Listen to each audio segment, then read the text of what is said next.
Let's discuss Prophet Muhammad, peace be upon him, in the Christian scriptures, in the New Testament. It's mentioned, Allah subhanahu wa ta'ala says in the glorious Quran, in Surah Araf, chapter number 7, verse number 157.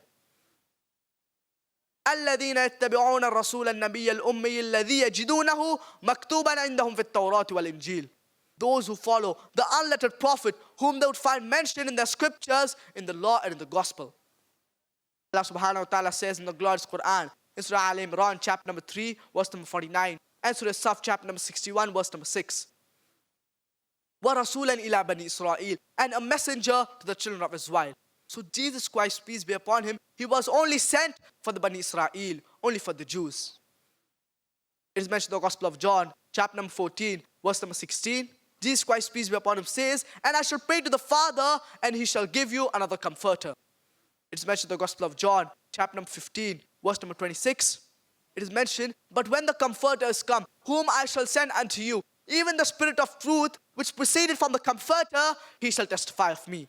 It is mentioned in the Gospel of John, chapter number 16, verse number 7. Nevertheless, I tell you the truth, it is expedient for you that I go away. For if I go not away, the Comforter shall not come. For if I depart, I shall send him unto you.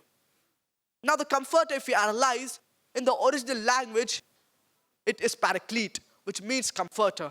And the other word is parakletos, which means praiseworthy. Irrespective whether it's paraclete or parakletos, both the meanings befit the last and final messenger, Prophet Muhammad, peace be upon him. Many of the Christians say that this refers to the Holy Spirit. Now if we analyze the Holy Spirit, he was there before Jesus Christ, peace be upon him, was born. He was there in the womb of Elizabeth. He was there when Jesus Christ, peace be upon him, was born. He was there in the feast of Pentecost. He was there when Jesus Christ, peace be upon him, was baptized. So this prophecy can surely not refer to the Holy Spirit, but refers to no one but the last and final messenger, Prophet Muhammad, peace be upon him. It's mentioned in the Gospel of John, chapter number 16, verse number 12 to 14. Jesus Christ, peace be upon him, said, I have yet many things to say unto you, but ye cannot bear them now. For even the Spirit of truth shall come, he shall guide you unto all truth. He shall not speak of himself. All that he hears shall he speak. He shall glorify me. Jesus Christ, peace be upon him, said, I have yet many things to say unto you, but ye cannot bear them now. For even the Spirit of truth shall come, he shall guide you unto all truth. He shall not speak of himself. All that he hears shall he speak. He shall glorify me. This prophecy again refers to no one but Prophet Muhammad, peace be upon him. And we know our beloved Prophet Muhammad sallallahu alaihi wasallam, he spoke whatever was revealed by Allah subhanahu wa ta'ala, as if the words were put into his mouth. So this prophecy befits no one but the last and final messenger, Prophet Muhammad, peace be upon him. We Muslims, we believe that Jesus Christ, peace be upon him, he was one of the mightiest messengers of God. We believe that he was the Messiah, translated Christ. We believe that he was born miraculously without any male intervention. We believe that he gave life to the dead with God's permission.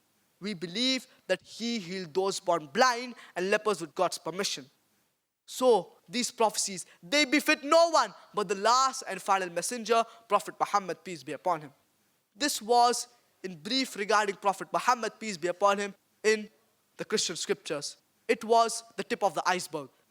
I would like to end my talk with a quotation from the glorious Quran, from Surah Kawthar, chapter number 108, verse number 1 to 3.